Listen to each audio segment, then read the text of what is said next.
नमस्कार, मैं हूं राज पाठक और आप देख रहे हैं बुलेट न्यूज़। अभी मैं मौजूद हूं आरजेडी के कार्यालय में और हमारे साथ में हैं आरजेडी के प्रदेश महासचिव सुबोध कुमार सिंह। ये जानते हैं इनसे कि इस बार बिहार विधानसभा में लालू यादव का रोल क्या होगा और उनके बगैर किस तरीके की रणनीति के साथ आरजेडी उतरेगी। साजिश के तहत लालू यादव को कैद किया जा सकता है, लेकिन उनके विचार को कैद नहीं किया जा सकता है और एक एक कार्यकर्ता राष्ट्रीय जनता दल का उनके विचार से लैस है।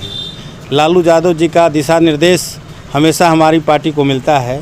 उसका ताज़ा उदाहरण है कि आज लोग जन्मदिन पर जश्न मनाते हैं, लेकिन हमारी पार्टी आज उनके जन्मदिन पर दलितों, शोषितों, पीड़ितों के बीच जाके उनको खाना खिलाया, उनको आंसू पोंछने का काम किया और आने वाला विधानसभा चुनाव में लालू जी का मार्गदर्शन हम लोग को मिलेगा और काफ़ी मजबूती से इस बार महागठबंधन चुनाव जीतेगा।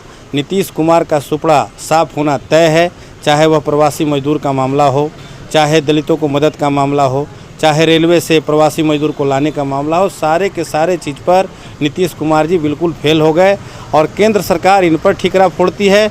और राज्य सरकार, आज देखे होंगे आप लोग, अमित शाह बोले कि हम ताली नहीं बजाते हैं, हम थाली नहीं बजवाते हैं, लेकिन नीतीश कुमार थाली बजा के और विशेष राज्य का दर्जा का मांग किए हैं। क्या है भाई, आप उस राजपाट में साथ हैं, केंद्र में आपके साथ सरकार है और आप ये थाली बजा के नौटंकी क्यों कर रहे हैं? किससे मांग कर रहे हैं? आपकी सरकार है, ये जनता समझ चुकी है और आने वाला विधानसभा में इनका मुंह तोड़ जवाब देगा और महागठबंधन की सरकार तेजस्वी यादव के नेतृत्व में बनेगी। तो आज लालू यादव के बर्थडे पर किस तरीके से तैयारी रही, क्या कुछ किया आप लोगों ने? आज माननीय श्री लालू प्रसाद यादव जी का जन्मदिन हम लोग मना रहे हैं और गरीब सम्मान दिवस के रूप में हम लोग मना रहे हैं।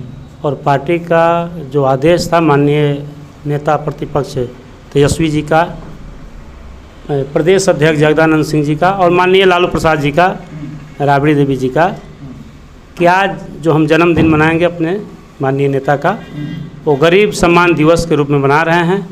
और जो भी लोग गरीब गुरबा लोग हैं उनके टोले में हम गए थे, उनको हम लोगों ने सम्मानपूर्वक भोजन कराया। इसी रूप में हम सम्मान दिवस के रूप में यह लालू जी का 73वां। तो इस बार जो राजनीति है बिहार विधानसभा में, किस तरीके से आरजेडी अपने स्तर को ला रही है, मजबूत करी है औरंगाबाद क्षेत्र में, और क्या कुछ तैयारी करके आ रही है? इस बार बिहार विधानसभा का जो चुनाव होने वाला है, राष्ट्रीय जनता दल माननीय तेजस्वी यादव के नेतृत्व में, जगदानंद सिंह जी के और माननीय लालू प्रसाद यादव जी के नेतृत्व में पुरजोर ढंग से चुनाव की तैयारी कर रही है।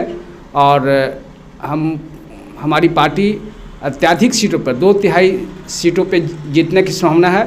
और हमारे साथ बिहार के तमाम गरीब गुरबा मजदूर जो अभी भयावह स्थिति देख चुके हैं लॉकडाउन में, प्रवासी श्रमिकों के साथ क्या क्या कारनामे हुए, और चूँकि बिहार सरकार तमाम मामलों में फेल है, न तो यहाँ के युवाओं को कोई रोजगार मिला, न किसानों को किसी प्रकार का सहयोग मिल रहा है, न चिकित्सा की व्यवस्था है, और शिक्षा की व्यवस्था तो पूरी तरह से फेल है।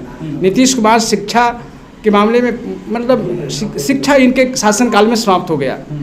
और हमारी सरकार, बिहार की जनता जो है राष्ट्रीय जनता दल की ओर, तेजस्वी यादव की ओर बहुत उम्मीद लगाए हुए है। अच्छा, तो ये अभी चल रहा है जदयू की तरफ से और मुख्यमंत्री नीतीश कुमार की तरफ से भी कहा जा रहा है कि आरजेडी में 15 साल से क्या कुछ किए उन्होंने, इस पर ज़्यादा कटाक्ष किया जा रहा है, तो आप क्या कहेंगे? क्योंकि 15 साल में लालू प्रसाद यादव जी ने जो गरीबों को स्वर दिया, सम्मान दिया और आगे आकर के राजनीति करने का, आज तमाम दबे कुचले लोग चाहे किसी भी वर्ग में हैं, किसी भी दल में हैं, किसी भी पद पर हैं, वो लालू यादव का ही देन कहा जाएगा, प्रत्यक्ष या अप्रत्यक्ष रूप से, कि लालू यादव की देन है वो आज सत्ता में है। चाहे नीतीश जी की भी पार्टी में बहुत सारे विधायक हैं, लालू यादव के ही पैर पकड़ के राजनीति में आए हैं। अच्छा, एक बार ये भी देखा गया इस पूरे श्रमिक में सरकार की तरफ से, आप कहें यूँ जदयू की तरफ से कहा जा रहा है कि तेजस्वी यादव जो हैं, जब भी बिहार पे कोई ऐसा संकट आता है तो यहाँ से भाग जाते हैं, क्या कहेंगे इस पर? हमारे प्रतिपक्ष के नेता तेजस्वी प्रसाद यादव जी कंटिन्यू बने रहते हैं, चाहे आपदा की घड़ी हो, डिजास्टर का मामला हो। आपने देखा होगा कि प्रवासी मजदूरों के लेकर के किस तरह से ड्रामा हुआ। नीतीश कुमार जी ने कहा कि नहीं, प्रवासी मजदूरों को यहाँ नहीं लाया जाएगा, कोरोना फैल जाएगा, उनको घर वापसी नहीं होगी। पैदल हमारे श्रमवीर निकल पड़े वहाँ से। और अंतिम समय में जैसे कि जब तेजस्वी जी ने कहा कि हम 50 ट्रेन दे रहे हैं, हम 2000 बस दे रहे हैं, आप हमारी मदद तो लीजिए, लेकिन हमारे श्रमवीर को अपने यहाँ लाइए। आपने देखा निश्चित रूप से हमारे नेता तेजस्वी प्रसाद यादव ने अपना जो फर्ज था, जो रोल था, वो पूरा करने का काम किया है। ये श्रमवीर देख रहे, पूरा बिहार देख रहा है।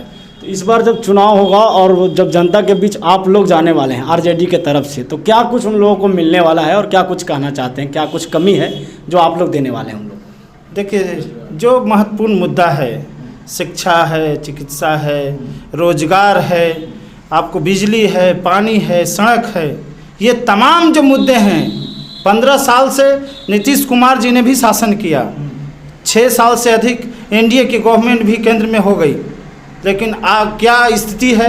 इन्होंने कहा कि हमारे यहाँ सप्लाई नहीं हो रहा है। ऑन द रिकॉर्ड आप देख रहे हैं कि 28 लाख श्रमवीर बिहार को लौटे हैं। निश्चित रूप से हर हाथ को काम देने का हमारी पार्टी का संकल्प है और तेजस्वी जी के नेतृत्व में हम हर हाथ को रोजगार, हर विद्यार्थी को जो है कि शिक्षा और सड़क, बिजली, पानी की उचित प्रबंध करेंगे। तो हमारे साथ और भी एक हम व्यक्ति, इनसे भी बात कर लेते हैं। सर, पहले नाम क्या हुआ आपका और क्या कुछ है? उदय उज्जवल। क्या कुछ है पार्टी में आप? राजद जिला उपाध्यक्ष। जिला उपाध्यक्ष। हमारे साथ में जिला उपाध्यक्ष हैं आरजेडी के। तो इनसे सवाल होगा कि अभी सबसे बड़ा सवाल जिस तरीके से इन्होंने कहा रोजगार का, काफ़ी तादाद में लाखों की संख्या में पलायन किए, वहाँ से प्रवासी मजदूर यहाँ पर आ गए, उनको लेकर के रोजगार की बात सरकार नहीं कर रही है, सिर्फ बोल रही है कि होगा। कैसे होगा?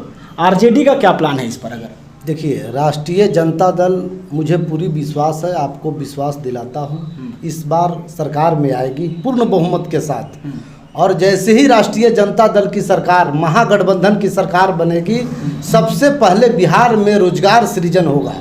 और मैं दावा करता हूँ कि जितने भी प्रवासी मजदूर देश के कोने कोने में जो फंसे थे, जो बिहार लौटे हैं, उनके लिए समुचित रोजगार की व्यवस्था बिहार में ही होगी।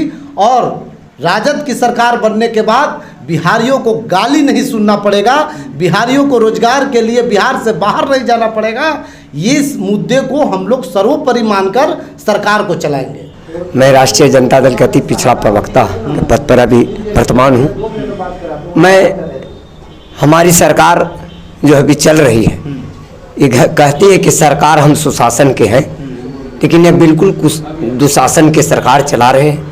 हमारे सरकार जो विपक्ष में है अभी भाई, हमारे तेजस्वी जो हैं विपक्षी, वह हम गरीब गुरबा के हमारी पार्टी है। अति पिछड़ों के ऊपर जुल्म हो रही है।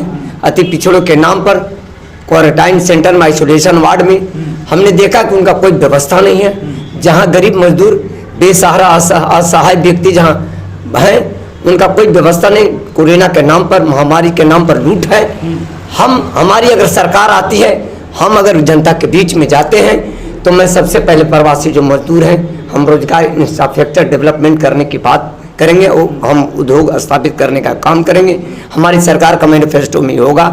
भाई तेजस्वी यादव के नेतृत्व में हमारी सरकार अगर आती है, बिहार में बहुमत बनती है, सरकार हम लोग चलाएंगे, तो नौजवानों को रोजगार सृजन करेंगे। क्योंकि नौजवान देश में सबसे ज़्यादा, विश्व में नौजवान सबसे ज़्यादा हमारे भारत देश में रहते हैं। हमारे बिहार में सबसे ज़्यादा नौजवान बेरोजगार हैं।